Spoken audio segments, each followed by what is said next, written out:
Hey folks, you know I take my trail camera intel pretty seriously. It's a huge part of how I build my hunting strategy, and I'm always looking for gear that just flat out works. Stuff I can rely on. Backed by solid people and the best customer support in the business. That's exactly why I run Tactacam Reveal cell cameras. Whether you're just getting started or you're a full-blown data junkie like me, they've got a camera to fit your budget and your hunting style. My go-to currently is the Reveal 3.0 series with fully integrated GPS. These things are dead simple to set up. Less fiddling, more scouting and hunting. And they run on most major service providers and will automatically connect you to the strongest signal in your area. So no more hiking to the top of a ridge just to realize you've got the wrong service provider. Been there, not fun. Here's the kicker. You don't even need an SD card. That means fewer trips in, less pressure on your spots, and more real-time intel sent straight to your phone. And if you pair it with a Reveal solar panel or a lithium cartridge, you can keep those cameras running longer and spend more time doing what actually matters.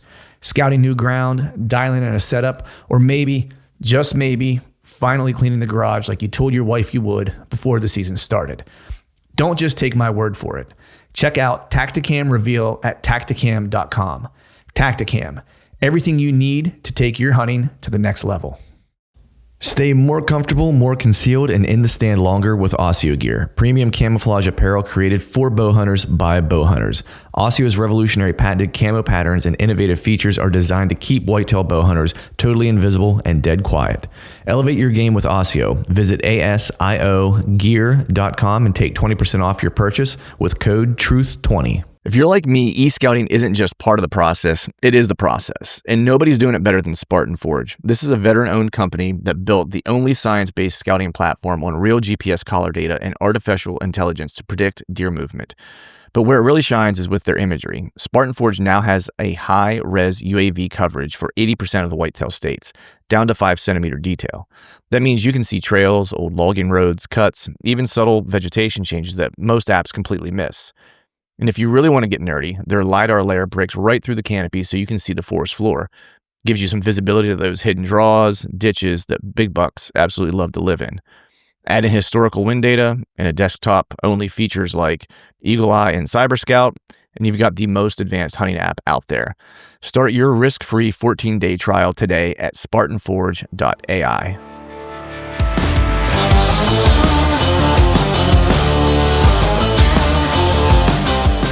Welcome to the Truth from Stand Deer Hunting Podcast, brought to you by Tactacam Reveal Cellular Cameras. I'm your host, Clint Campbell, and you are listening to episode number 460.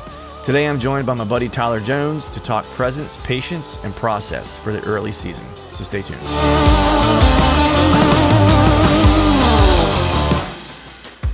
All right. What is up, everyone? Happy Wednesday to you. Hope you're doing well. Hope you are feeling fine, and hopefully you're getting a little bit of time in the timber. I'm honestly trying to maybe pace myself a little bit this year.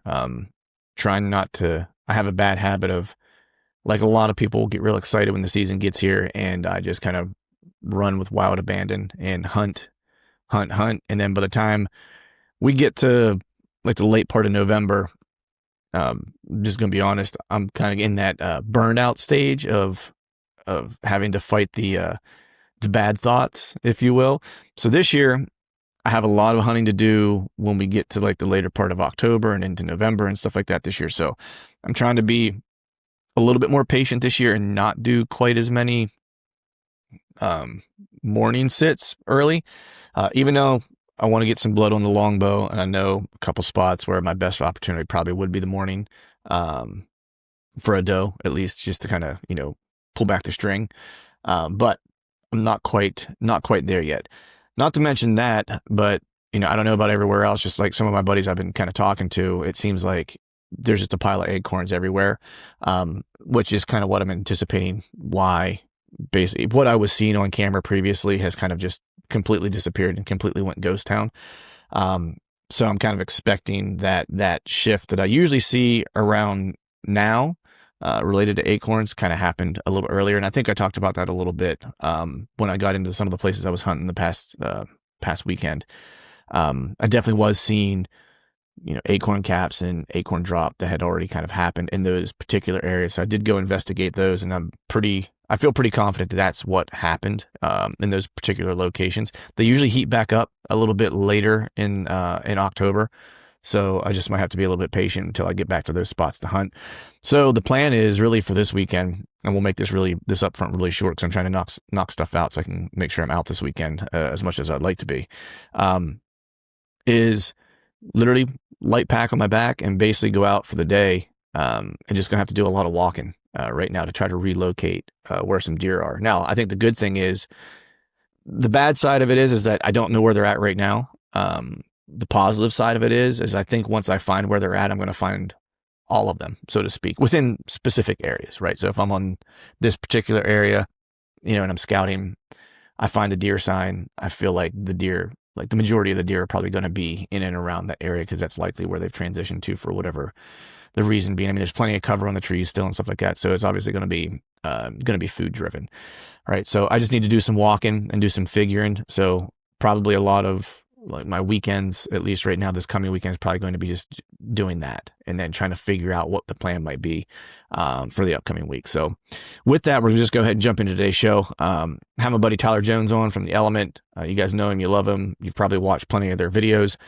They do a really great job filming all their stuff. But what I always really like to talk to Tyler about is that he always has an interesting perspective just on things in general. And he's a very thoughtful person. And so I'm always appreciative to have him on and have thoughtful conversation. And we talk about early season hunting because those guys have already been out. And they've done a lot of early season hunting in a bunch of different places. And so I always kind of like to get the perspective of those dudes that have been doing that. Because admittedly, early season traveling is not something I do a lot of. Maybe in the future I'll do a little bit more of it. Always interested in it. But it's not for the faint of heart. I think it could be the best of times and it can be the worst of times. And that's kind of a little bit of what we talk about, and how having, a presence and a process and some patience, this time of year particularly is really important. So with that, we'll just go ahead and jump into today's show. As always, thank you all for listening. All right, folks, welcome back to another episode of the Truth from the Stand Deer Hunting Podcast. And today I've got on my buddy. He's a two-time offender now. It took me a long time to get you on the first time. Now it's like you can't shake me, dude. I got Mr. Tyler Jones on. What's going on, buddy? Hey, it's good, man. Yeah, I'm glad to do it, man. I appreciate, that you would even think about me right now, man. Appreciate that a lot. I know you're busy, so. Yeah, man. Well, dude, I'm always thinking about you, man. Wake up in the morning and I'm like, what's Tyler doing today? Yeah. Trying to keep up with the Joneses.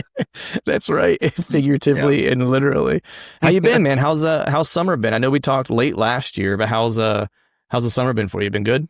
Yeah, it's been good, man. Just, staying very busy. I got kids in fall sports, got a son's playing football, and, they're kind of defending the district title this year after winning it last year. And so just, super,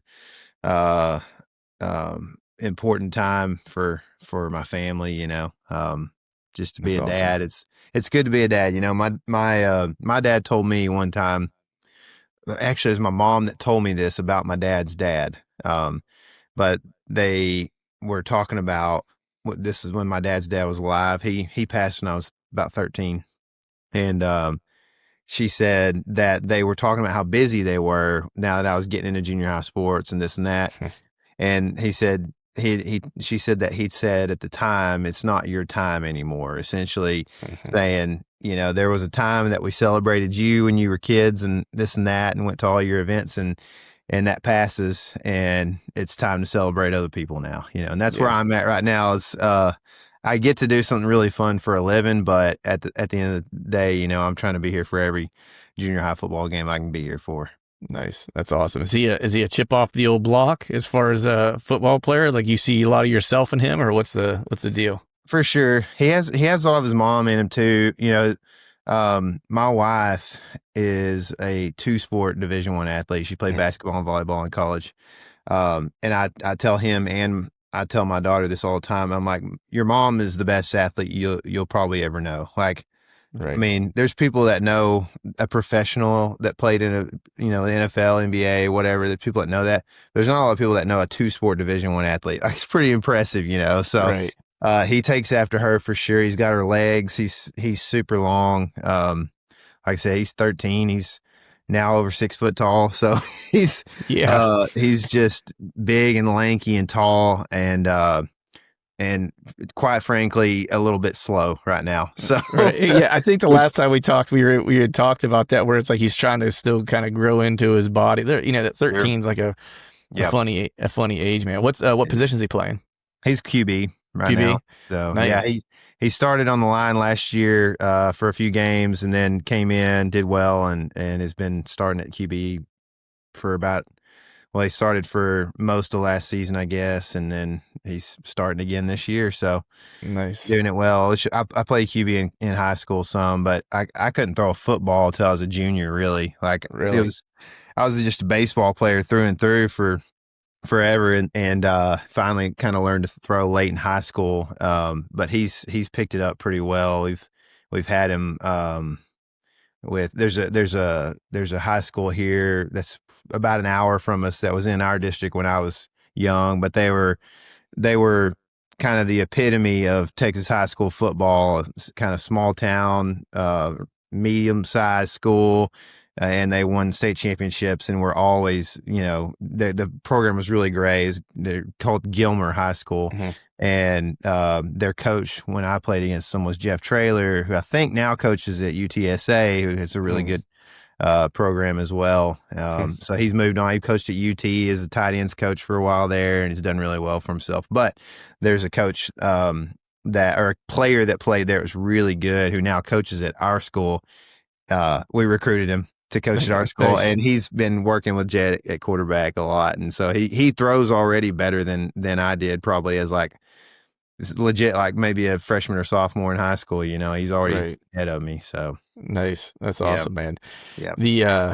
It's whenever the kids at that age, to your point, it becomes their time. Like you and I are kind of at opposite ends of the spectrum, because my daughter's a senior this year, and so she's kind of like, I'm getting ready next year to be empty nester, where it's like hunting plans. Like it's kind of like whatever I want to do after that, because probably grow a beard and everything, huh? Oh, dude, I'm gonna be a mess. It's good. And you're at that phase of where it's like they're super busy, right? Mm-hmm. Like, I mean, my daughter's busy, but she's 17 now. She drives herself. So whether she's going to her, horseback riding lessons, or she's going to jujitsu, or she volunteers at this equestrian barn with some kids with some special needs and stuff like that, and does that a day a week. But all that stuff she just drives herself to her dentist appointments, doctor's appointments. We don't really take her anywhere anymore, Mm-hmm. And so it's you kind of get all that time back. You're like, man, how did we ever live before? It's crazy. Yeah, that's wild, man. I was thinking about that today, actually. I was thinking about, if I need to pick him up, this and that. And he's like a full-size human, already. But he has to be driven everywhere, And so I was thinking about it, and I was like, man, what precious time I have left with him, just to trap him in the car for a little bit. And I try to talk to him about scriptural stuff a lot in the car, just to try to, get those last few lessons in and stuff before he kind of sets off on his own, like you were saying. I kind of I dread that stuff. At the same time, I do know, like you said, I'll have time to do some things that and just even breathe and relax and not be stressed as much, maybe. But it comes at a price. It comes at a price, though. Everything does. You know what I mean? Yep. It's because I hear what you're saying. I was actually literally just talking about this with Tony. I was on the Wired podcast with him a week ago, or I think is how long ago it was, or as a week ago as we're recording this. And we talked a little bit about that, and I said, I had to actually the hardest part was it kind of hit me this summer, and was thinking about the fact that this is that was the last summer vacation we'll probably take together, because she'll be working, getting ready to go to college next. We started doing college visits a couple weeks ago, and because he asked me, he's like, has it hit you yet? And I was like, oh, it hit me this summer. I was like, I realized that was the last one we'll probably plan as a family, where it's with her in the center of it. Because who knows, next year it's my wife and I might just take a couple long weekends and get away, because she's going to be working, getting ready to go to college. She's going to want to do stuff with friends before they all kind of split up and stuff like that. And I had said, and it was funny because I went to Florida to visit some friends this past weekend, and we all have kids now, and I left there, right after I had my daughter, and most of my friends there didn't have kids yet. Now we all have kids, and my daughter, I think, is kind of the oldest of the bunch, if you will. and we were all kind of talking about our kids and stuff like that, which is really wild. Cause like before we were just degenerate musicians, you know, now we're all like family men and stuff like that. Right. Mm-hmm. And I was like, the hardest part was, you know, and we'll get to hunting, folks. This is all kind of, we're getting there. It's was me coming to the realization that I need to be different for her because she needs different things from me now, you know? And I had to kind of like, it was a literal like conversation I had to have with myself where I was like, you know, she's not, you know, a little kid anymore. What she needs from me is now support and counsel and being a sounding board for her and not necessarily like telling her what to do all the time. Mm-hmm. Right. And that's a big shift, right? As a parent, because like you're constantly like trying to keep them on the right track, but then at some point you kind of got to let them do things, right? Yeah. And that's kind of where I've been like probably like the past like year. And I had this conversation with my daughter where I said, we were talking about college visits and stuff like that. And I just told her, I was like, hey, just want to let you know, I was like, this is hard for me. You know, I was like, don't think that like whenever I'm being tough or whatever, that it's like that I'm trying to be mean. I was like, this is difficult for you to not need things from me all the time anymore. Right. I was like, I'm doing the best I can to kind of make my way through it and give you space while still trying to give you counsel so you don't make any really bad choices. Mm-hmm. Right. I was like, and I'm trying to find what the balance is of that. Right. I was like, so I just need you to bear with me, you know? Yeah. And I think when I said it to her, I think she was a little bit shocked. I think she was like, oh, dad's being vulnerable for a minute here. You know what I mean? Mm-hmm. And it's wild, man, whenever they become little adults like that, where you just have like real conversations with them and they say things to you where it sounds like you back to you and you're like, oh man, like you did listen. You know what I mean? Like, or you did pick that lesson up, like, you know? And that's the most rewarding. I mean, there's all kinds of rewards all along the way, right? But like whenever they're little adults and you can see like, yes, she's going to be all right, you know, or he's going to be all right, whatever the case is, right? Yeah. Like that's the gold, you know what I mean? You're like, all right, I did my part. You know, I'm going to be here. You be your biggest fan, whatever you need, but you got the base, you got the foundation, right? Yeah. You're good to go. Yeah. That's my wife all the time. She's like, oh, little Tyler, you know, cause he'll say stuff. I'm very, I don't know. I try to have a lot of integrity, in everything I do. I try to never lie about anything. Doesn't matter what it is, because I feel like that is just the most important thing in our relationships with other people is like, can they trust you and rely on you? And if they find out one little lie about you, then that breaks that trust for a long time. So Right. I just think that's very important. So anyway, I try to kind of I have that a little bit.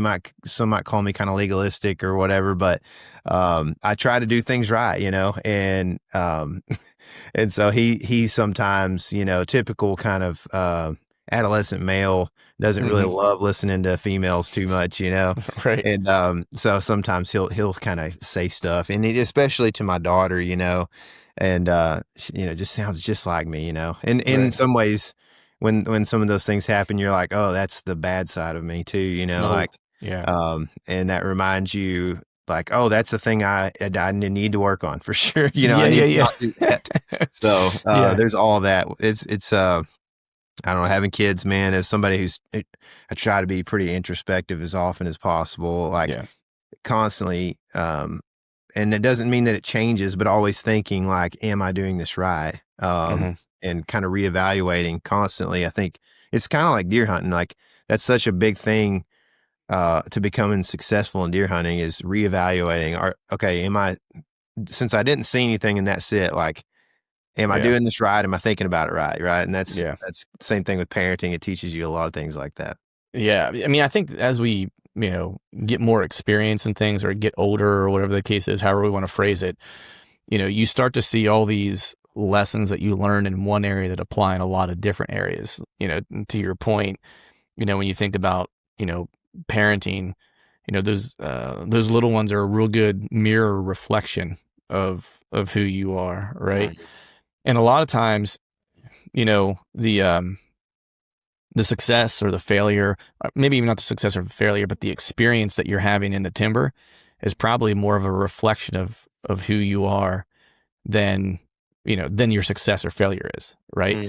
Like if you're, and I noticed this last year, and I talked about this before, so I won't belabor it, But when I was chasing that particular, bigger deer, it was going to be real easy for me to get real negative because it was going to be hard and I knew it, and Tony and I joked about this too, because I said, he and I are similar, that we are very pragmatic. Like, things are what they are. I don't read into them much beyond that. Right. And, I make a decision and it is what it is at face value. That's kind of what it is. Right. Mm-hmm. But at the same time, we can both be somewhat pessimistic, because I kind of look at things and go like, what are the reasons? What are you trying to get over on me? You know what I mean? Like, that's, Yep. And I think when you're doing hard things like bow hunting, or traveling to a different state you've not been to before, or whatever the case is, or hunting a time of the season that you've not hunted before, where it's like maybe you're really good at hunting the rut, or maybe you're really good in late season, but you're not great in early season, but you're going to do an early season hunt, right? It becomes real easy for you to come up with all the reasons why it's going to be a bad experience. Or when one bad thing happens, you're like, see, I knew it. It's going to be hot the whole time, right? It's like, and you just go down this path of just devolving, right? Mm-hmm. And it's a lot like, parenting in a certain way, right? It's like where it's like you do make bad choices and your kids all of a sudden make a similar type of choice, right? And you see it and you're like, oh man, that's me. Or you have a hunt and you're like, man, it's going terrible. It's like, well, is it really going terrible? Or are you just not finding the opportunity because you're so fixated on the parts that you don't like? Mm-hmm. If that makes sense, right? Oh, it's 100%. Such a good thought too, man. Like, which is why I have realized, especially hunting with Casey Smith, that being optimistic is very important, because then you focus on the things that you can do, that you can pull out of that hunt, that potentially could happen. And so just one, like, this is the smallest of maybe those things, but one instance where I think about this a lot is if I'm sitting there thinking, man, this is dumb. I'm sitting in a dumb spot. I didn't know what else to do. So this is just the best option, but it's terrible. Wind's probably going in the wrong direction. Like, I thought it would be just off and I don't think it is, or whatever, but you don't know that, like you don't know that the wind is for sure. That's the only place those deer are coming. Like in the instance that you're traveling a deer hunt, you don't know that in a lot of times because you're just hunting a new spot, right? Mm-hmm. You have your thoughts, but anyway, you do stuff like that and you sit there and you kind of focus on those things. But the opposite of that would be to think, man, it doesn't feel like it's blowing in the right spot to me, but there's a trail right here at 10 yards that comes from definitely just off wind, and it's kind of faint. It's not the best trail, but maybe that's because big bucks are walking that trail smelling does that are walking the main trail, and you kind of give yourself a little bit of like an optimistic spin on it, right? Mm-hmm. Well, then you're going to sit there and stare at that trail for a while, you know what I mean? Instead of just sitting there like getting on your phone because you're kind of bored because it's not really a good hunt, you're looking at that trail like, dude, there's a pretty good chance now that I kind of came up with that idea, I actually feel pretty good about that. Yeah. And you're sitting there looking, so you're active, right? And then what happens is you see the deer before he sees you, and you get your bow and you shoot him, and so like that doesn't happen every sit by any means, but if you do that every sit, then there's going to be those handful of times that it does happen that you weren't caught off guard. And I mean, how many times do guys on podcasts or whatever talk about that one time when they were looking at their phone and the deer walked in and caught them when they looked up? And I've been caught doing that, Yep. And so I just think that that's like a lack of faith in the plan, a lot of times. And that's just a small, there's so many things, right, on logistically speaking on an out of state trip that you could optimistically think about that would help you through the trip. Yeah. One thing I started doing, is I call it fooling myself a little bit. There's a little bit of, I think when you do some of this travel hunting, especially for me, at least if it's early season, because I don't really travel much to hunt during early season. I did last year, but it was still in my home state. Because I'm just, to me, it's a little, obviously they're not moving as far, right? Which gives you have to be a little bit tighter on where you're going to be set up and things of that nature. But you also have a lot of variation in the potential weather too. You're at that time of year, like this time of year is a perfect example, right? Where, it could be 85 tomorrow or it could be 68, right? Like with a low of 48 or whatever the case is, right? It could pour rain or you could be in the middle of a drought. That's just like the variables are pretty wide. And so the one thing I started trying to do last year was whatever the condition was that I didn't feel was favorable, I tried to flip it and convince myself that it was the best opportunity to do this thing. Mm-hmm. So the example would be, it's 85, it's going to be 90 tomorrow, and I'm going to hunt because I'm off work or whatever the case is, or I've traveled. So I got to hunt. Like I can't just sit in the trailer or in the truck or in the hotel room or wherever you're staying. And so I try to flip it and say, okay, this may not be ideal conditions for what I was planning to do, but this is the best day, the whole trip to hunt water, the best. Mm-hmm. It's the best for that, right? Or I've got a ton of wind and, the deer are going to be hunkered down. They're not going to move a lot. And maybe I'm in the plains and I say, this is the best day to spot one, bed it and stalk it because I got a predominant wind I can play and I've got wind noise that I can use to my advantage. And so I started trying to flip whatever was not going my way into what is this the best for? And then I'm going to go do that thing because I'll believe in it. Just fool myself, to say that it's the best thing. Mm-hmm. So whenever you're traveling, especially like for these early hunts where you do get those wide ranging variables and so forth, do you have any like little tricks of the trade like that you like to use whenever when things just aren't spinning up the way you want them to? No, it's great thinking for sure. One thing I think about early is standing corn. Like that's just, it causes a problem everywhere you go, pretty much. I mean, and so I've thought about what I'll do a lot of times if I'm hunting near standing corn is the reason it causes a problem. I'll just go ahead and lay this out for maybe people who are a little bit confused on this. I didn't grow up in corn and bean country and didn't even grow up hunting it really.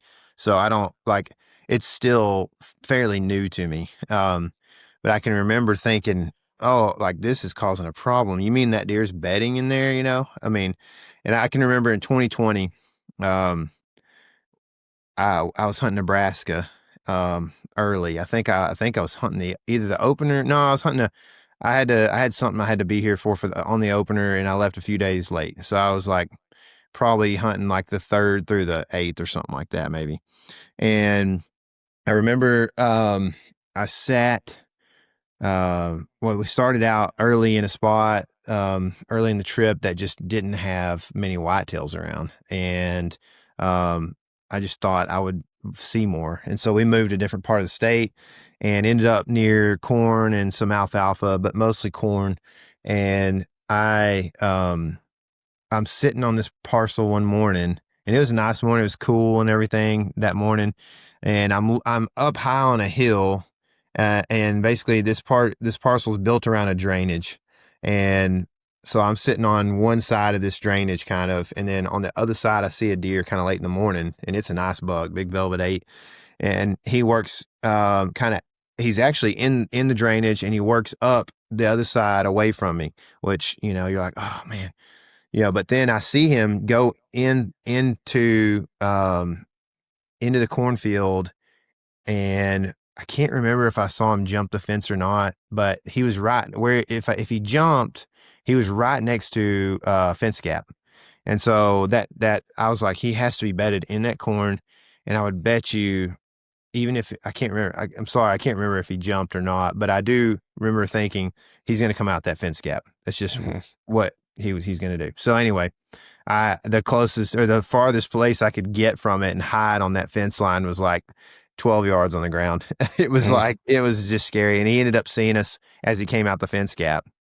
But I just remember thinking at that moment, I was like, okay, well, you think of corn as being like a destination food source most of the year.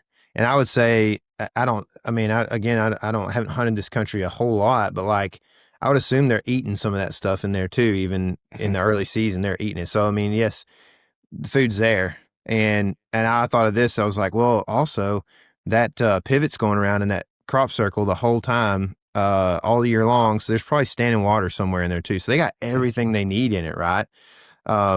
So you can think of it as like, oh man, they're going to bed there, they're going to eat there, they're never going to come out. Like what? And so you can think of it like that, or you can just go, okay, this is bedding, corn is bedding, and standing corn is bedding. So I'm especially green, right? It's not as loud as like dry corn or whatever. Yep. So I've kind of changed my mentality on that a lot, and thinking that it's bedding, and instead of hunting bed to food, the way that like a lot of, and this is funny because we have a lot of Texas listeners on my podcast. It's always just been heavy Texas based, and we don't really have that style of hunting that like a Dan Infalt would hunt, like where there's a particular buck bed and it's in a location because it's either a swamp or like a military crest of a ridge or whatever. Like Right. it's that one that like he's going back to day after day often, you know. We don't have that in a lot of the places that I've hunted in the South or even like the Southern Plains or whatever. I don't see that quite as much. I see like bedding areas, but they don't bed same bed, you know? Right. And so what I started thinking of in those cases is just, we have to, like, when I go and I'm hunting around standing corn, I'm going to think of it as these deer are going to bed, not necessarily, like, again, this is a big bedding area, but that they're going to use the whole thing and they're going to come out of the corn at some point. So again, where I was going with the Dan Infalt thing is he's hunting, you know, bucks that are standing up out of their bed and trying to shoot them like almost when they stand up because maybe they're not moving much before dark. And we've had so many people ask us about this concept a lot and they want to talk about it. And really, we don't find that being the case very often. But in a cornfield, you could treat that very similar to that situation where it's like, okay, I'm just going to hunt right next to the bedding. So those field edges in corn are just like, can be really great because a lot of times the deer may not come out right there by you, but if it moves 100 yards, it might be within bow range, you know? Right. And so, I mean, it sounds so simple, right? Just hunt the edge of corn. Obviously there are better edges than others on that field. And a lot of times that's like the furthest from where a vehicle or a tractor would enter that field a lot of times, you know. But anyway, I was in Kentucky this past week hunting early, and it was just the same thing happened. I hunted, the first place I hunted was a little bean field, and I passed a good deer there, and then I moved over to a different farm, and was hunting beans, and basically the north end of this bean field had a road, like an old dead end county road that we entered the property through. And so we parked our vehicle at the end of that dead end road, walked in the corner of the beans and kind of like spread out so we could see different parts of the field. It's a big field. And I realized, it was like, these deer are like up there by the road. And so some of them were bedding in the beans because it was the west side, northwest side of that field. It was shady right there at first, you know, before anywhere else in the field. But then I started thinking about like, I could see does that looked like they might have come out of the woods right by the road. And so I was like, anyway, long story short, they were in the corn bedding as well. And I would say maybe even the majority of the deer were bedding across in the corn. And they're still like, they're probably moving 50 yards, you know, to get from wherever they're bedding in the corn across into that, you know, bean field. And so like, instead of hunting down south of that corner, I needed to be pretty much right on the road hunting on the end of the road, you know? And I found out, I was like, well, our truck doesn't need to be parked there for sure, you know, because these does are coming across stuff. And so long story short on that, I ended up hunting just a funky, nice buck there. I hunted him 2 more days and saw him both days, and I never had him within 100 yards, but I had him close a few times, you know. But it was fun, and it's like that kind of stuff, man. You learn so much when you go out and do something new about deer, that like that experience just solidifies some of the things that I've had over the years when I'm like in Nebraska and stuff. And so I can go and hunt those places more effectively now. Like, I probably wouldn't have put that together if I hadn't had that Nebraska experience. You know what I mean? Right. Yeah. So it helps you in the future. Yeah, 100%, man. And corn is one of those things, at least because where I live, there's not a ton of it, especially if I'm in the big woods piece. Like, there's no agriculture around, you know, anywhere. So when I do get around corn, it's typically whenever I travel. And I just try to eliminate it. This time of year, you can't. Like the early part of the season, so you're going to have to deal with it because most places aren't. I mean, I'm driving, back to visit family the past couple weekends. I did notice like certain fields were pulled out, and I don't know necessarily why. I don't know if like they put it in early or if it's just been really dry and they were just going to take it out or whatever the case is. But when I do travel, my goal is to try to not be around standing corn. You know what I mean? Like, dude, I'm in the same place. For that reason, just because it just creates so much more bedding, and it's just hard to hunt. Like I've not figured out necessarily how to hunt, and I would do the same thing that you did. You know what I mean? It's like I would probably just look for where are there heavy tracks that are obviously leading into the corn. Like where is that at? And can I visibly see any crazy heavy browse pressure on the corn where they're spending time, you know? And that's probably where I would start. Because a lot of it is just starting somewhere based on what you see and then watching and seeing if it plays out or not. And then if you see deer moving 100 yards from you, you go, I wonder what's going on over there 100 yards away. Yeah. And you get up and you go over. Yeah. I mean, that's where, so like that first day that I hunted that property, I wanted to hunt in a different spot, like a couple 100 yards down, but I like went down there and I just could not, like, they let them trees on the edge just grow wild. They're not out there trimming them trees too much. And so like I had to find the tree that I could like, I'm not kidding you. I catwalked a branch, like probably like 14 feet out to another sucker that shot straight up, and I saddled to that. Don't tell, my saddle partner or anything, cause they might, they might not think that was the safest thing, but I did. So I could see out in the field, and I was able to, because of that quote unquote observation sit, where I also felt like I always try to do that, where I feel like I also might shoot a deer. I almost always try to do that. And so I was in that situation, but I was able to see those deer come out. And that's a big part of a new property, is like, you can't always do that, but man, think about the Nebraska experience I told you about. And this one in particular, those are two like first week of September type hunts that I was able to see deer and then make a move and have closer encounters. And I think that's huge if you can have it. Same thing if you're on the backside of a cornfield and you're like, I don't really know where to hunt on this cornfield. Try to make sure your wind is blowing in a good spot, and then you're sitting in a tree that sticks out the furthest so you can see down that line, as far as possible. That way, any deer that comes across is visible. And then don't get on your phone, right? Like try not to veg out, because if that deer comes out and goes across the road like they were doing in the instance of mine, but if you say you were sitting on that north side in that corn, you might miss it. If you looked at two posts on Instagram, you might miss that deer going across, So right. I think just keeping your ears peeled on that stuff too. You can hear them a lot of times. Even in beans, I could hear deer moving around and stuff. So just being clued in and like very active in the hunt is very important, I think. Right. Yeah, especially early season, man, because you just have so much more vegetation. Like your visibility is limited. And they're typically, the ground typically isn't super crunchy yet, so it's, if when you do hear them, probably a little closer than you would expect, say, than in November where everything's crunching, known to man. Yeah.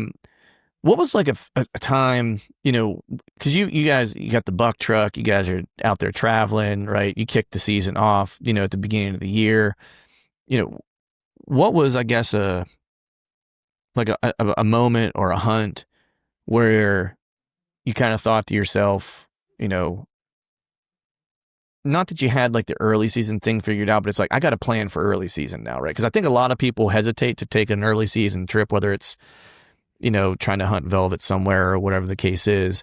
I think they hesitate too because, they want the benefit of the deer moving and making themselves visible during the rut and use partially, I'll just call it what it is, partially luck, right? Where it's like deer are going to be moving and I can maybe see one more easily, right? Or maybe I just get lucky and one runs by me within bow range and, and I fill my tag. So for you, when you think about the early season where it does have to be a little bit more calculated, when was the time or the hunt where you were like, I think I have a plan or an approach now that works for me? So like a general approach, not like specific to that trip. Yeah.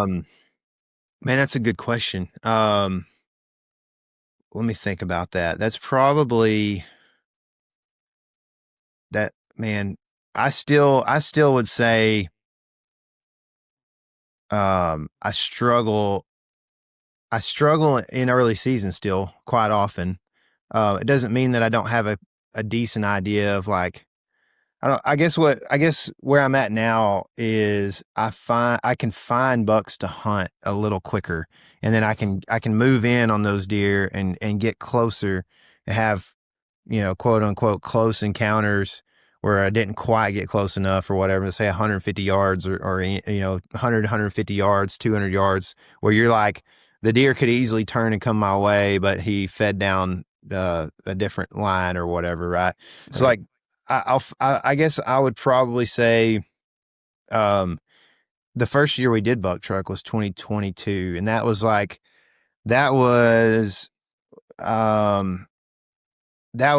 after that year, I would say after that early season, it kind of proved to me that, that I could go do it. You know what I mean? Mm-hmm. Like, I felt that was the first season that I started to realize like, oh, I should have some optimism in what I'm doing. I should have some confidence in what I'm doing because, I'm on the right track here at least, Mm-hmm. So like me and KC doubled in Nebraska on the first buck truck episode. And then the next episode, I actually set up for a true observation sit, not just because it was the day before season, but it was way up high and off.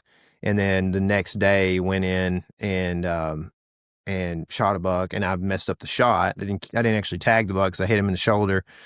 But I put the plan together, and it all came together at like 12 yards, and Right. so, which sounds terrible. I made a bad shot at 12 yards. Like, who does that, Plenty of people that don't talk about it. That's what. That's I it. You know what I guarantee you mean? there's some people that do, Yeah. but I Yeah. definitely, have struggled inside of 20 some. And I think there's a lot of reasons. I won't even go into that, but I felt like the plan was there, and I executed the plan on opening day, in the next state we went to. And then KC, it took him a while there, but he shot a deer there too on that episode. And so I think that, since then I've kind of realized, that like I have an idea of early season, like kind of some of the things, at least, now I could go to Wisconsin, hunt the big woods right now in mid-September. It's open or whatever, and I would probably be lost as all get out. You know what I mean? I just like, I don't even know anybody that talks about hunting big woods in the early season anyway. So I wouldn't even know who to go listen to try to learn something about that. Cause I don't know if anybody has it figured out or not. That sounds impossible, but I'm just saying, like my experience or my comments just now are relative to my experience. So Right. there are definitely places I could go and struggle early season.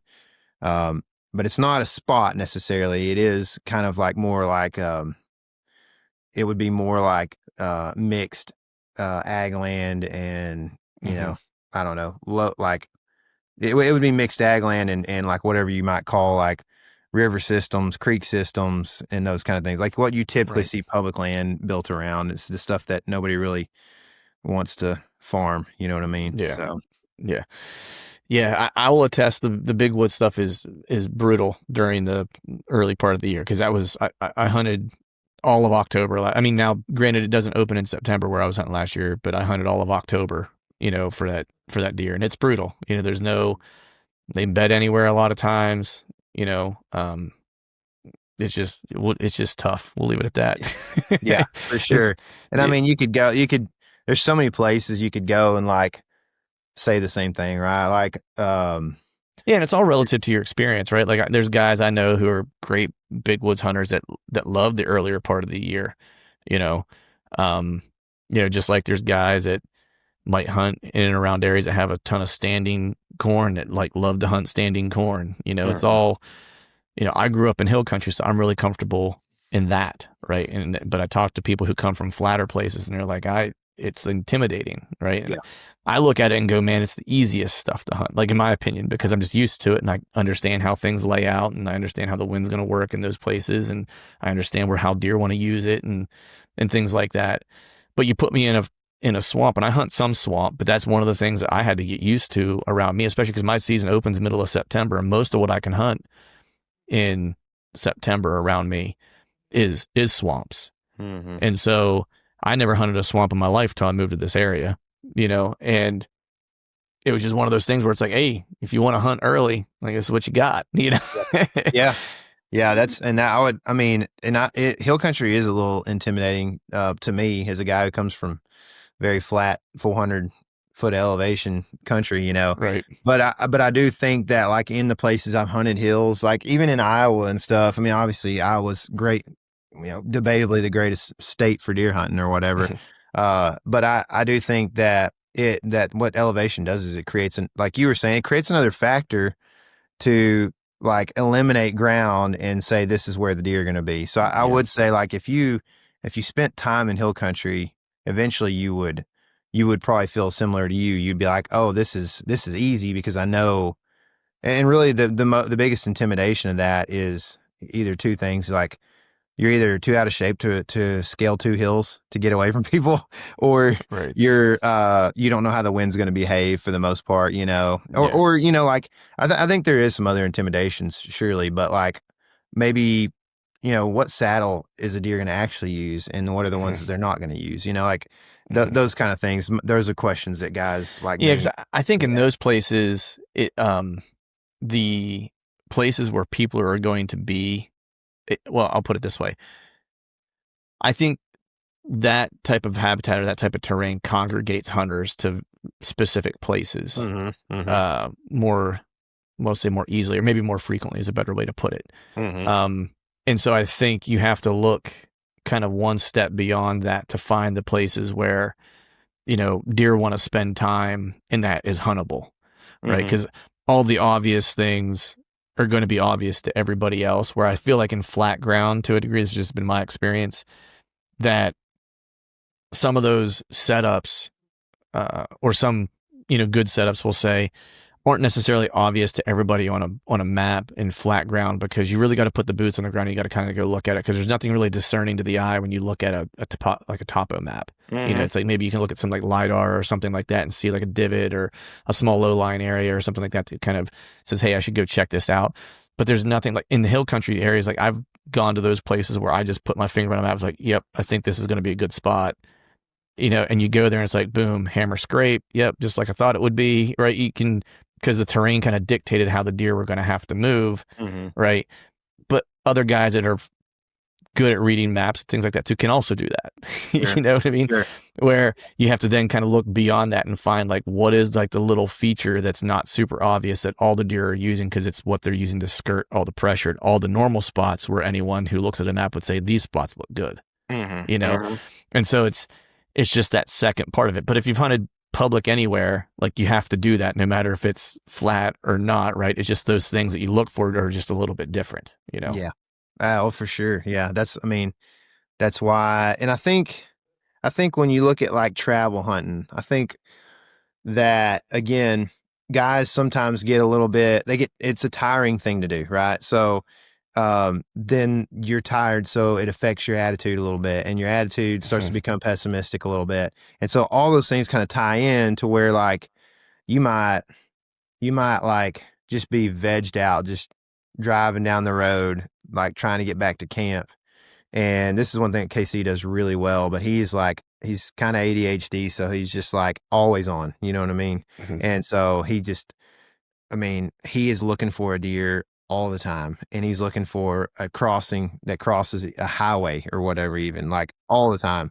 And so that's something I've learned that's really advantageous, because what happens is, like, you get off of public land and you got a 20-minute ride back to your hotel or whatever, and then you're like, okay, well, I can't hunt any of this. But that's not really the point. The point is you have a chance to see what deer are doing across that landscape that time of year, and then putting pieces of the puzzle together that can be used. It's just the same thing as I was saying earlier, where you learn about a certain kind of habitat or habit of a deer during a time of year, and you use that in the future. It's the same thing here where like, oh, I just saw a massive crossing going over to this private cornfield right here that has just been cut, or whatever, and maybe that hasn't been cut or whatever it might be, just, could be a million things.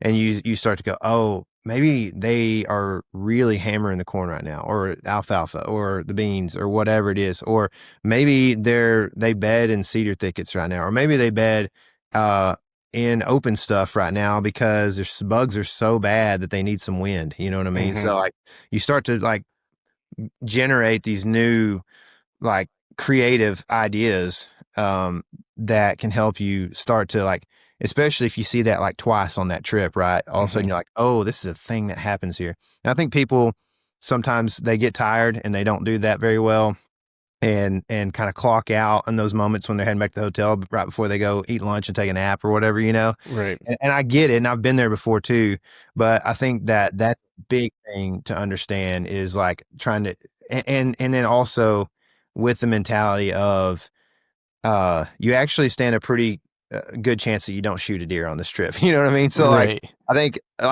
like reckoning with that and thinking about the future. A lot of guys, they want so bad, like you can go now, we're in the year 2025. I mean, we started our channel in 2016. THP started their channel in 2017. Like all these big channels where people kill these public land deer. And it's like, dude, thousands of hours have gone into that stuff. And sometimes there's multiple guys on the landscape sharing information, and you're out there by yourself for the first time in a state, and you expect that you're going to shoot one. And you probably should be optimistic like that, but also have the realistic expectation that I'm setting myself up for 3 years down the road, because you can, like, if you find a spot, there's a high chance, if it's been public for a couple decades, that's just how those deer behave there, and they're not getting pressure there, Right. There's a decent chance there. So like you could go back year after year. If you weren't the guy that wanted to, you didn't care too much about adventure, you want to shoot some big old deer. If you find a spot, man, it can be good for a long time, So I think that's something to think about when you go out and think, okay, it might take me 2 or 3. I mean, in Nebraska, I hunted in 2019 and struggled, saw a billion deer, but no big ones, and struggled to put it together. Then in 2020, moved all over the state trying to find that one piece where I had that deer come out at 12 yards, messed that up. So we bailed and went somewhere else, and then didn't find a shooter. And then in 21, was hunting again for the third year on an early season trip. And I spent 3 days like not being able to find a shooter, switched properties, and I didn't move too far, but just switched up to a different type of terrain, different property, and shot my first buck there finally on year 3. You know what I mean? And that's like hunting the whole state, trying to figure out where is a spot, and it ended up, it was a good spot, and I'm not going there this year, but I would love to go back there one day, because I feel like I can shoot a deer there again, Right. That's the thing that people don't realize is that, setting expectations for travel hunts, especially, if you're going during a time of year that's outside of the rut where you don't necessarily have as much opportunity to just kind of run into one. You know what I mean? If you're doing something early season, I think if you're traveling, regardless if you've never been there before, it's like you kind of have to give yourself a mulligan, like a year or two, to try to figure stuff out. Same thing for me when I killed the one that I killed in the plains. It was the third year. It's like I screwed up a bunch of stuff year 1 and year 2, had plenty of chances, just messed it up, and you're going to do that when you don't know, especially if you're going somewhere, hunting a type of habitat or terrain that you've never, either you don't have any or you have limited experience with. It's okay to go, I'm going to have a great time, I'm going to be optimistic, but it's also okay to go, my expectations are, is I'm trying to figure this out. And if I get an opportunity to kill a buck, I'm going to be stoked. And if I fill my tag, that's like cherry on top, right? Probably not a popular opinion to have, because guys will say, well, I spent money on that tag. It's like, well, yeah, but spending money on the tag doesn't mean you get a deer. Yeah. What I mean? You get the opportunity to. Yeah. And the value should be in the try, and if you do that, like chances are things will eventually work out for you, but I wouldn't get your heart set on it working out the first time. Sure. Right. Cause Yeah. And that's hard for our generation and the generation below us to understand, especially because, I mean, we grew up with cell phones and, with instant gratification always. the internet. Yeah. Instant gratification. Like, I mean, thankfully I grew up with Windows 95 so that I had to learn patience through gaming, or whatever. Right. It would freeze up and you'd be like 20 minutes later, you'd be like, okay, I don't think it's going to work, Yeah. But it's just like, that would just never fly now. They're sitting there like, literally my son plays games with our neighbor, like they're like 400 yards apart. Right. And they're playing like at the speed of light, it's crazy, and just talking to each other and stuff. And it's just different. And so it is probably a hard pill to swallow. But my wife says this to my kids in an athletic sense all the time, but you have to love the process and not just trust it. And, I think you can trust it, especially if you love it, because if you love something like that, like we should, that we get to do like that. I mean, there's like no other cultures in the entire world hardly that just straight up. I mean, dude, nobody outside of America really is. I mean, there's like a few European video dudes on YouTube, and that like right. we have an opportunity in travel hunting that is like unprecedented in human history. You know what I mean? Like to go spend like extra money that you have to go spend in a state just to try to shoot a deer and learn something new and like have a new experience, man. Like that's like luxurious, dude. If you are in that category, and this is what I try to keep in mind, and I definitely have my times. We all have our times, but like try to keep in mind, dude, if you're in that category of person, you're like, I don't know where this would put you, but on the scale of like global scale, but like you're likely in the top 5%, if not higher, of people with revenue or income or however you want to look at it, to spend on things. And so in the entire world. So it's like, man, how blessed are we just to go do that, And so I think if you look at it, I mean, there's perspective is so, can widely vary so much. And I think that we should try, we are probably more often than not, we are underappreciative of the opportunities that we have.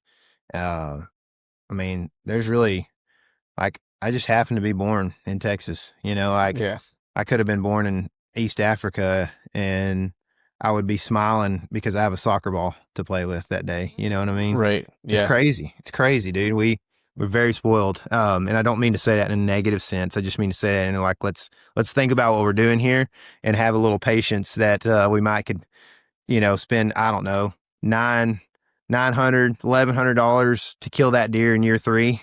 It's like, it's crazy that we could even do that, Yeah. I mean, yeah. And just appreciation for like the opportunity to be there, right? To have the access. Sure. Even, right. Yeah. Like, that there's places that you can go to do those things and that the value of it isn't always in filling the tag. I would say rarely the value is in filling the tag. Yeah. There are people talking about this week how, crazy things have gotten, how crazy our country is and all this and that, dude. And if you go read, you can read, well, the most historically accurate text in the world will be the Bible. You can go read like first century accounts and learn pretty quickly that Rome was not even close to what America, as far as freedom goes, right? Is not even close to it. Like they weren't going around hunting public land in Rome, Right. Like, I mean, you go out to the wilderness, sure. But it wasn't because they really wanted you to, it's because they didn't know you were doing it, or whatever. Right. So it's, I don't know. It's just like, there's never been like, yes, things that happened last week were crazy, man. And the last few weeks have been crazy, right? Like it's hard. It's been hard to watch. And in fact, I haven't watched it much. Mm-hmm.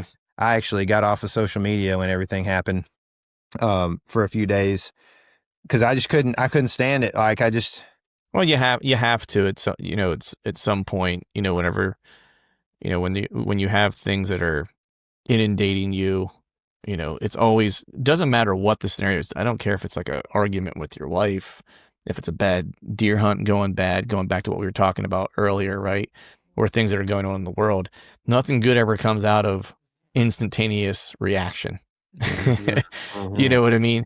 Like Yep. the best things always kind of come from being able to kind of step back, detach yourself from whatever's going on so you can think about what it is you need to think about, prioritize, et cetera, right? Like if anyone ever listens to Jocko Willink, I mean, I used to listen to some of his stuff. I don't listen to it much anymore. But great leadership model, like in terms of like how the guy kind of thinks about problem solving and process and stuff like that. And one of the things you'll learn is that, as a leader or someone in a leadership position, one of the first things you should do when something's happening or you have to make a decision is you need to kind of detach from it and not have a stake in whatever the outcome is going to be, or whatever the say is going to be, or whatever the case is.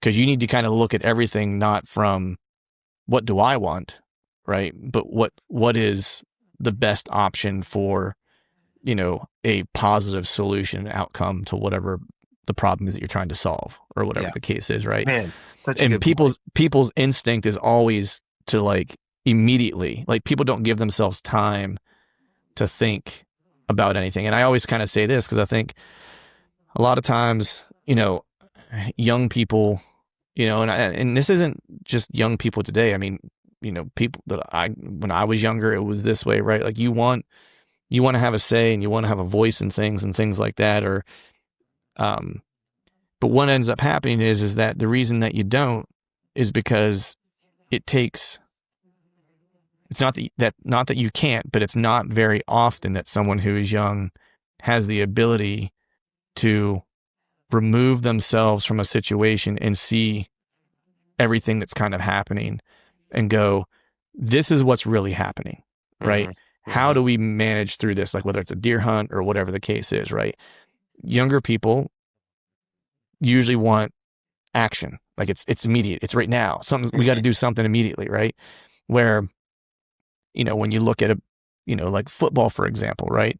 You'll hear like people who analyze football. It's like when you get the adult in the room, when you get the right coach, you get the right quarterback that maybe doesn't have all the skills, but has the ability to lead and make great decisions because they're able to kind of like take in all accounts, right? And take time to make those decisions, right? Mm-hmm. Like that's what happens, right? And that's why, people say like, the adults in the room will make the decision. It's like, well, the way you get into that room is you have to show composure, the ability to kind of reason, the ability to talk to somebody, the ability to have someone share a viewpoint that doesn't align with yours and go, let me think about that, right? Like, let me think about what you just said and how that, and if there's something in it that maybe I've been missing, right? Like that's what adults do, right? Sure. And so often we're biased to action, and in a lot of places that'll get you ahead, right? Like at work, people will say bias to action is good, and sure, like when you're trying to get stuff done, I got to make a decision, let's go, right? But if that decision is going to harm not just me or the people that I'm working with, and maybe it puts the company at risk, and maybe the company goes under for a decision, then it shouldn't be biased to action. It should be biased to understand, Mm-hmm. And then action, right? Yeah. And I think whether we're talking about deer hunting or whatever the case is, like it's that bias to understand is the part that we often miss. Yeah. Oh, Yeah. for sure. I mean, those are such good points, man. Like I had a so there's a guy I grew up with. He fished. He was a fishing guide at Lake Fork, which is where I grew up, on Lake Fork in Texas. It's a widely renowned bass fishing lake, and he was a fishing guide there. Had previously fished the tour, and I think he fished in one or two classics, maybe. Maybe not. He fished on the tour though. But anyway, this guy, he's a pretty successful guy, kind of loud and boisterous. But he became a custom home builder and did really well for himself there on the lake. and he's just super friendly. And so I saw him.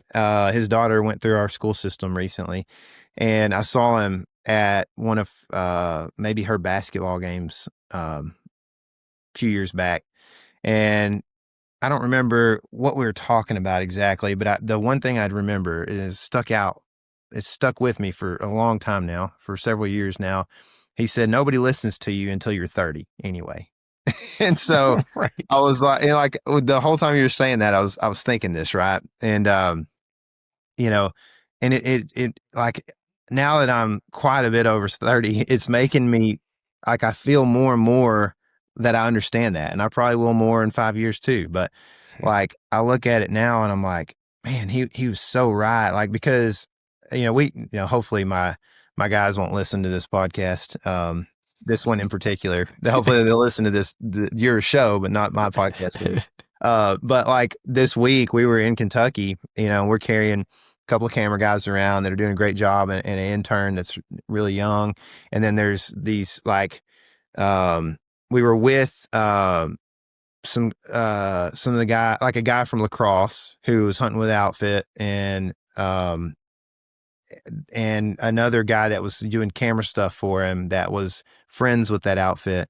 And there's these like 20-year-old guides around and stuff too, and I'm like, I'm sitting there just not really thinking too hard about it one day. And Casey, he goes, man, I'm about tired of 20-year-olds.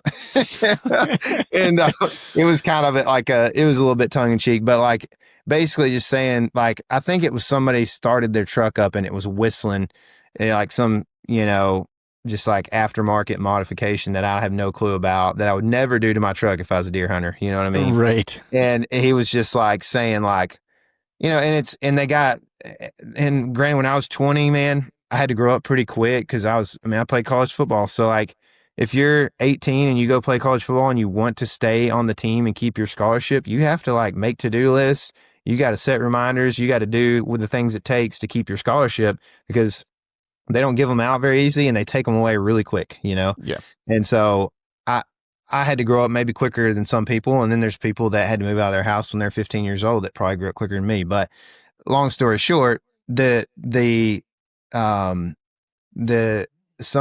when you're 20, you still don't make very good decisions. And as I get older, I can even see that, like you were saying, like on the field, there's some talented individuals, gifted arm strength quarterbacks and such that maybe like just don't quite make, males just develop so much later than females too. Like, and so it just takes a while for us to get our heads on straight, sometimes. And some, like I said, some are faster than others, and I don't mean to offend any, 18 to 25-year-olds. Right. Yeah. I was going to say that. Yeah, I was going to make that same point where it's like, look, if you're listening to this, younger person, it's just life experience. That's exactly what it is. Is all it comes down to. Yeah. And you have enough experience to, have some,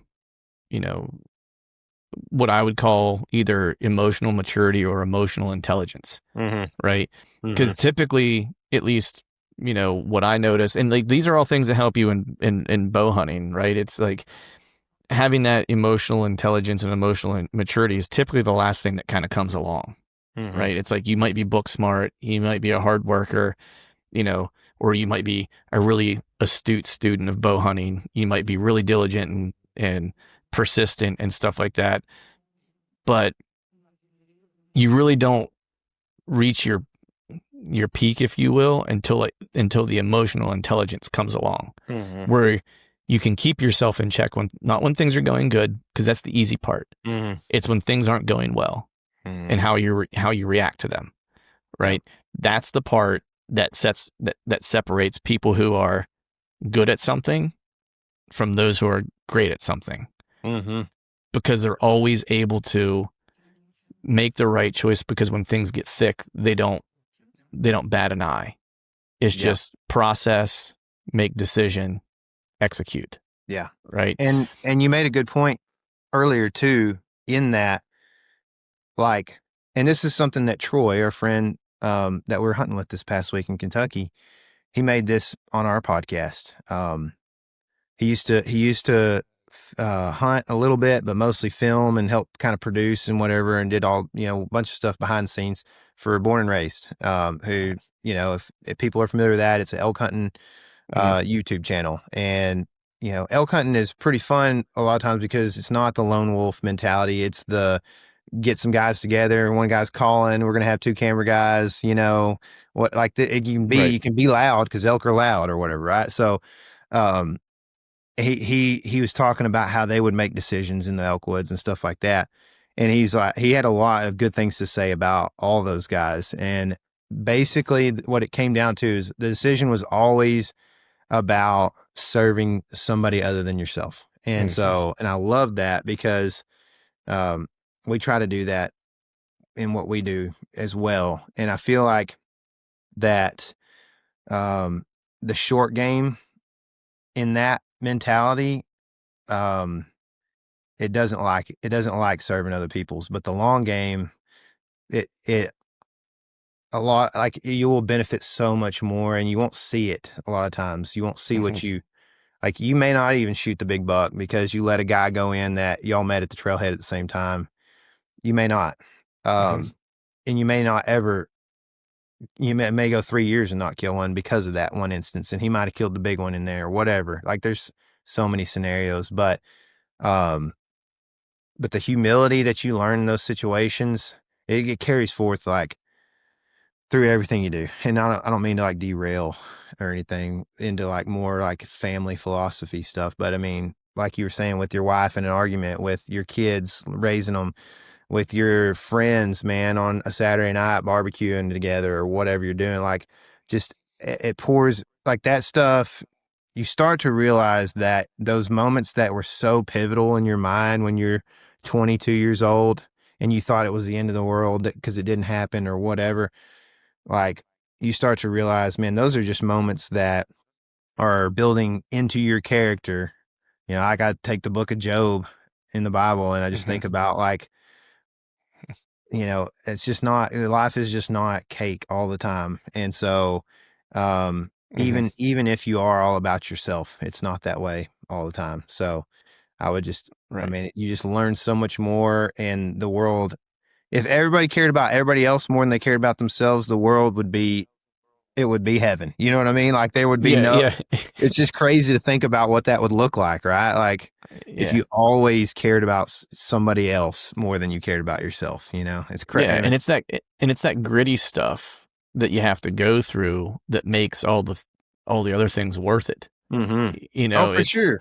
Yeah. Like that's where, if you kill a deer every time you go out, you're probably going to get bored with it. I mean, it's like my dad used to say, if we caught the fish and hammered them every time we went out, I don't know that we'd love doing this that much anymore. It would get old, right? Yeah, exactly. Well, I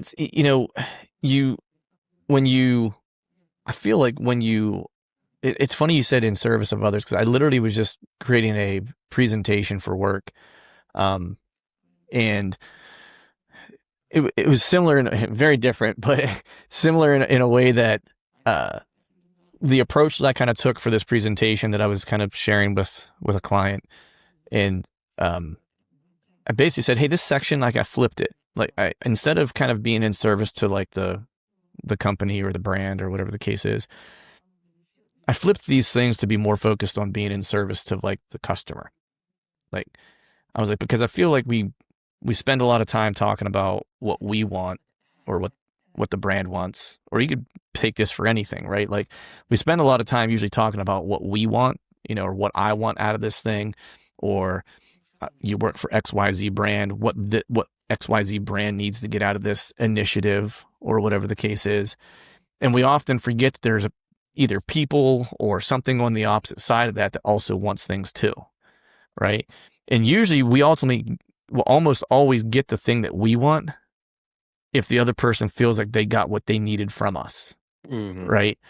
And so I think about that a lot, with bow hunting, and just, I think about it a lot in general when I'm making mistakes, because I almost feel like whether it's mistakes in hunting or mistakes in jujitsu or mistakes in talking to my daughter or whatever the case is, it's usually because I was in service of me first and the other entity second.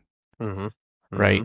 Yep. And so when I stop and I think about that and I go, you know, in the instance of like my daughter, it's like when I was talking about it earlier, where I'm like, what does she need from me now that's different than what it used to be, right? Because I need to change that. That's a me thing. That's not her. That's me. She's doing everything she's supposed to be doing. She's growing. She's understanding, turning into a young adult, right? I need to change, right? So I can serve her better, right? If it's a work thing, it's usually because I was so intent on being right that I forgot about getting it right. Right. And if it's a deer hunting thing, it's like I'm usually so focused on making the strategy right or my plan right because I want to be right than being in service to the hunt as a whole or the experience. Right. And letting the experience kind of dictate and take me wherever it's going to take me. Right. Sure. When I don't focus on those things is usually when I make mistakes. When I focus on those things, it's weird, but it's like almost like you can't miss. You know, it's like I'm shooting this trad bow that's sitting behind me, right? I've been hunting with that all year this year. When I go out and I'm trying to be perfect and I'm trying to lace every arrow, I shoot terrible. When I go out and my shooting is just kind of like in service of, you know, letting the bow do the work in service of the bow, you know, I shoot lights out every time. It's when I start to try to take when I start to over control the situation is when things start to go awry. Yeah. You know, and I think a lot of that happens in hunting, whether it's early season, late season, whatever the case is, like you make those mistakes because you're not in service of the thing that you're doing. Yeah. Oh, for sure, man. I mean, you know, that's kind of goes back to what my wife says about loving the process. And another thing I've learned, I mean, I spend tons of time with KC, so I've learned a lot of good things from him, you know, so I talk about him a bunch, but I mean, we legit spend more time together, especially in the fall, than probably I do with my family, you know? And one thing I've learned from him is he has like a youthful excitement for just I'll just throw this out as an example. He thinks songbirds are so cool, and so like he is a Is he 65? Got a bird feeder sitting outside his window? No. I mean, for sure. I've got a bird feeder sitting outside our window that we work by every day. You know, like, and we have all kinds of cool birds, but like he knows a ton of them, and he kind of laughs at himself all the time. He's like, "Ask me an important question. I won't have an answer for you." But like you ask me the name of some random bird that's singing in the woods and I can tell you what it is, you know? Right. But the thing is like, he has just like this kind of almost like bewilderment mentality as he goes through the woods. Like he can see a plant and go, he knows a lot of stuff, dude. I mean, he really, like he retains information really well. And he'd be like, I don't know what that is. I got to find that out. I got to figure that out. You know, like, and a lot of guys that I know, like, they don't care about the birds when they go out there deer hunting. They don't care about the plants. They're kind of like means to an end. They're thinking about one thing. Let's try to get a deer killed. And I think that it's kind of twofold, but you lose. So you know, because he's so observant about the woods that he's in, so appreciative of the creation that surrounds him when he walks through the woods, that, you know, because of that, he is a better hunter. He sees that the greenbrier has been browsed really heavily, or he sees that they're eating privet berries off the limbs or whatever in East Texas. And so he knows, oh, I should hunt near some privet thickets because it's covering the food or whatever. Like he sees that stuff because he's always constantly looking around.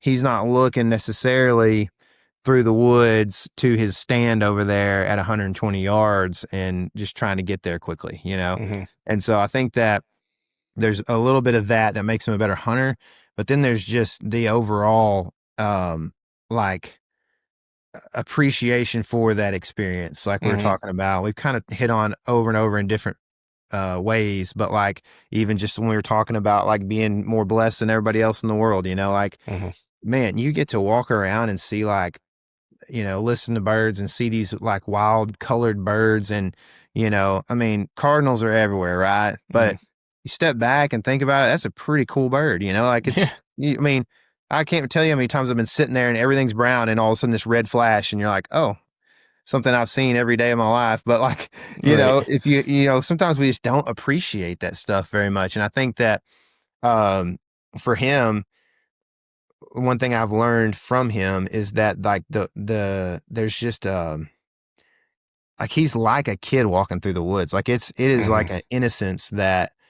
and an excitement that like most adults don't have. I mean, and I love like, I'm a big, I'm trying to catch all of the native and wild cutthroat species and like Western trout. Like I want to catch all of them. And there's like an initiative, like a little non-profit organization that kind of like dictates what is what and that. And a lot of people follow, you know, and which ones are actually variant, you know, not just like a variant, but its own distinct category and all this and that. And so I like that stuff, but a lot of times those trout are tiny. And I can't tell you how many times I've posted a 6-inch trout that I caught that literally lives nowhere else. You know, like it's like, this is the most distinct species you'll ever see on social media or whatever. And there's people that are like, oh, it's a nice bait you got there, you know, whatever. And I think that that's like the mentality a little bit. It's like everybody that's a wants perfect example. That's a perfect deer. example of it. That's a perfect example of like a lot of what we've been talking about, right? Yeah. It's like, it's a nice bait you caught there, right? People can't just,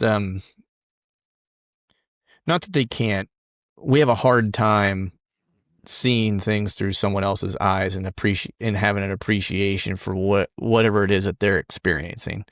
Like that's been foggy somewhere, you know. Yeah. I'm not sure, not sure where, you know. Yeah. That's what, when I make videos, when I edit videos, that's actually a thought that goes through my mind a lot is like, do people actually care about, and the answer is as a whole product, that video, nobody cares about it as much as I do. There's nobody that cares about it as much as I do. So like the attention to detail that I put into an edit or whatever, even like fast ones and stuff, I can do it fast because I put in that attention to detail in the past. Right. And I guess in the same way, it might be like you can find a deer fast in that, you know, the more attention to detail you put into it as well. But that final product is like the same. I edit that same way. Like I'm like, you know, where there's a line somewhere. No, it's not a line. It's a broad line, maybe a broad stroke. And somewhere within that line is like what people will tolerate as far as the experience goes, what it means to you, how slow the hunt can be, right? Because this deer might have taken me 4 days. It can't take you 4 days to watch it, or you probably won't watch it. You know what I mean? Right. So like, where is the edit supposed to be? Is it supposed to be 50 minutes or is it supposed to be 20 minutes? You know, like, so that stuff is actually really difficult. But I've gotten better at like you said, like stepping away from the situation, bringing myself into the viewer's perspective and thinking, okay, I know this means a lot to me. What does it actually mean to somebody else? And entertainment value, like how am I going to keep them not feeling like they were disappointed or let down? How do I help them be part of this as opposed to how do I versus how do I just tell them or speak to them or speak at them? Right. But you know, the best way to watch YouTube deer hunting, and I've been trying this lately, but it's legit to like put yourself in that situation. Oh yeah. Like instead of passively watching YouTube hunts, like I try to go, oh dude, like those B-roll shots aren't just B-roll. That's like setting up the scene. So what does it feel like? Well, it looks like that guy's wearing like a pretty decent jacket. So it's probably cold, like pretty cool evening. And like you start to, I mean, dude, you can really get into these videos and like feel like, I mean, you can view it on that level, which is deep, and you may not want to, you may be worn out, but like, or you can just literally have it on while you do dishes in the background. Right. But I mean, I try to think about like, especially guys that I like to watch, you know, that do a good job, and that, you know, I feel like are pretty real, on their videos. Like I love putting myself in those situations and just being like, cause there ain't nothing better than just when it's 95 in Texas, just being like, oh, it feels like it's cold in this video, you know. You're like, it's deer season finally, but it's actually not. It's September and it's 95. Dude, I used to do that when I lived in Florida. I'd be watching like, you know, a football game, but like, oh man, it's cold out today. I'm watching my Steelers. I'm a Steeler fan. You know, it's like, oh, it's cold out today. Meanwhile, it's like, or, you know, it's Christmas and I'm hanging my Christmas lights in my tree and like shorts and like a tank top or something. You know, Yep. it's like every year it used to drive me crazy. But man, I got one last question before I let you get out of here, because I'm running short on time. But we've talked a lot about, you know, being better. We'll just say it that way, right? It's kind of a lot of what we've talked about, you know, and you've learned a lot from Casey, right, over the years and that bewilderment that he kind of walks through the timber with and stuff like that. So if there's one thing that Tyler's going to try to be better at this year, what is that one thing he wants to be better at? It's a good question. So is this a deer hunting question? Anything. Okay. Okay. I know exactly what the answer. Because anything you're better at in your personal life will make you a better deer hunter. I firmly believe that. Yeah, for sure. I mean, that very much translates, man. So last year, I'm just gonna speak openly. Feel free to take out whatever you want. But I'm a Christian and my faith is very important to me. And, last year we had a rough year. So we had, KC had a kid in August, and so he didn't hunt until almost November. And so I was just out like holding things down pretty well by myself. We had a camera guy that left in October, and one that walked out of a trip for not really a great reason. And we had issues, so we let him go. And this is all just transparent. So we were very shorthanded. And I started my season in beginning of September in North Dakota and had a miserable trip. Almost killed a deer. I mean, I was very close to killing a deer. The video doesn't even show how close I was, but I had a flat on Labor Day in a tiny town in North Dakota, and the Dollar General was open, and that was the only place in town open. And I walked in there and tried to get a tire patch kit because I couldn't get my wheel off because it had been put on with an impact wrench, and I bent the tire iron trying to get it off. And so they didn't have any of the patches but they had like one of the tools for doing it. And so I walked up and I asked the lady at the counter, I was like, hey, I got a flat out there. I barely made it into the parking lot on like 15 PSI or something, you know? Right. And she was like, no, I don't think she took me back there. She's like, no, I don't have it, whatever. It's like, I know this is random, but do you know anybody that could help me out? I know everything's closed right now. Tire shops aren't open. There was like one tire shop, what's not open. Turns out her husband is kind of like a auto mechanic hobbyist. And he comes and helped me. Long story short, we spent a bunch of money on film permits, which you don't need anymore, apparently, but we did last year. We spent a bunch of money on, I had to fly because I was doing, I had to do a tailgate deal for Meat Eater in Austin the night before. So I had to fly from there to North Dakota. And so we spent plane ticket money. The truck also went up there. So we spent gas money on that. We spent hotel money.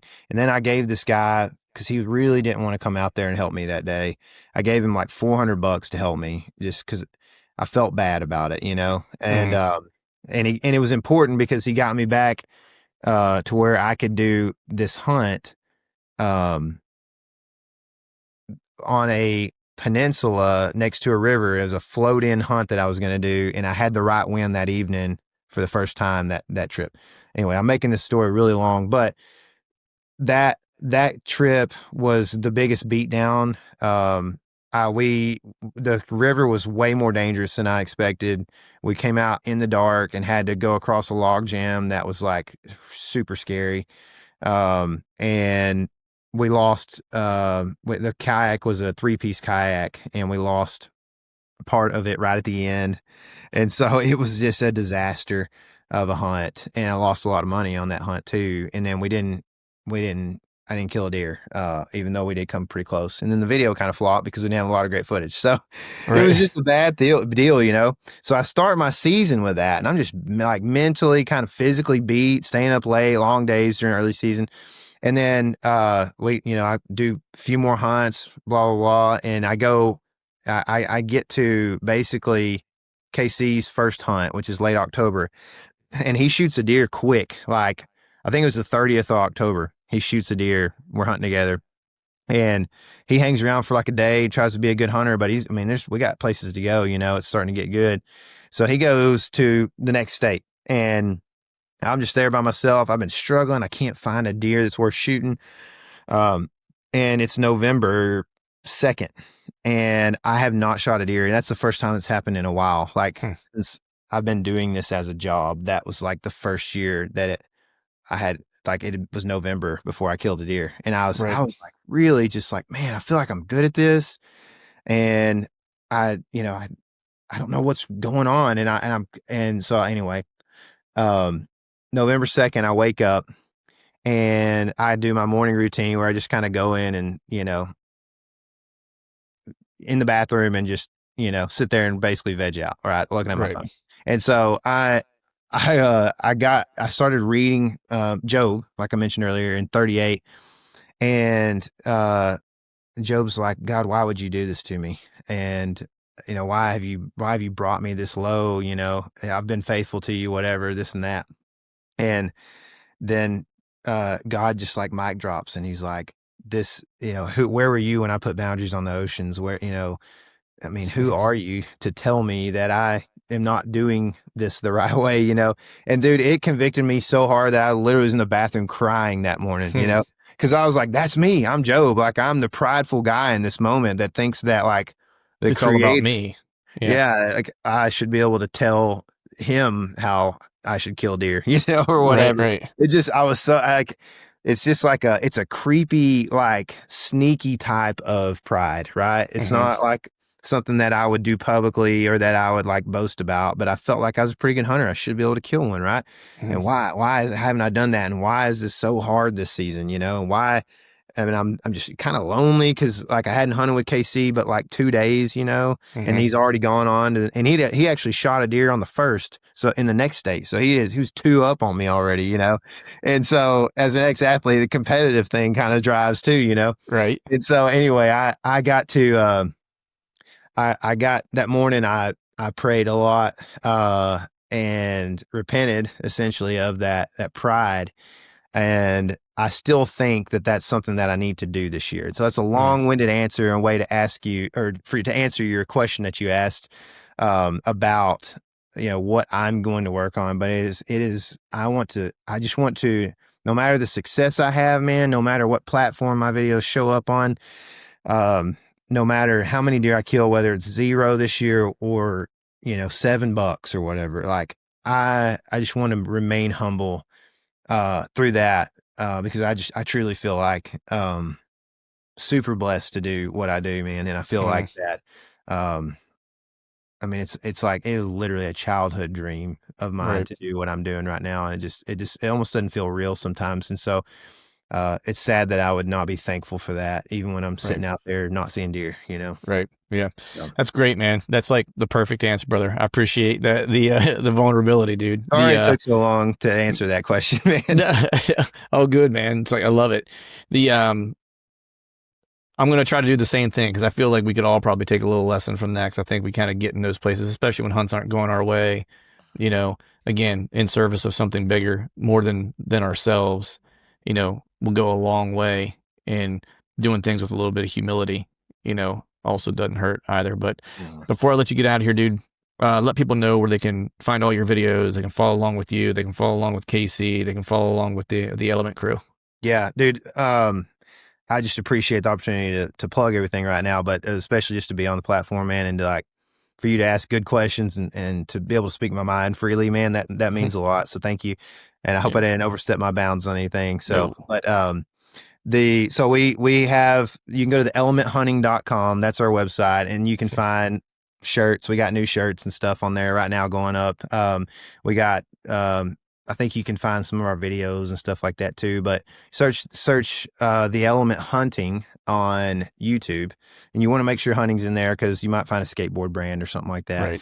Right. So The Element Hunting on YouTube, and you can find our whole catalog from the last, 9 years now, I guess, coming up. All that stuff's on there, and that's the stuff like if I was to look at like what I really love about what we do, it's having those videos, as like that's what I work really hard at, is making I want to make the best whitetail videos that are on the internet, and that's my goal. That's what I shoot for, and that's obviously, up to the viewer's discretion. So, Yeah. But YouTube, Instagram, Facebook, we do some TikTok stuff here and there too. So any of that kind of stuff, I've already offended all the 20-year-olds now, so they probably don't want to go to TikTok and follow us. But no, I'll clarify real quick. I don't mean that in a harsh way. I hope that is something that people can learn, like what you said, experience, man.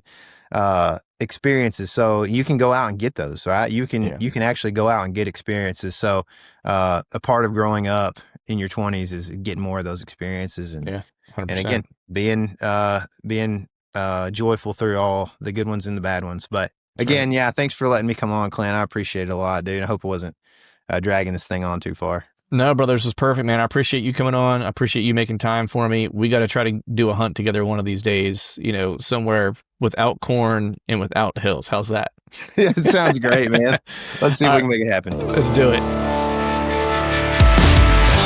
All right, folks, that is a wrap for today's show. I'd like to thank all of you for listening. And if you haven't yet, please head over to iTunes and leave us a 5-star rating, and be sure to subscribe to the podcast. And hell, while you're at it, head over to YouTube and give us a sub there too. I'd be super appreciative if you do those couple things for me. And before I shut this thing down, I need to give a big shout out to our partners who continue to help us make this podcast possible: Tacticam, Osseo Gear, Hawk Optics, Face Off E-Bikes, and Lathrop & Sons Boot Company. And until next time, we'll see y'all.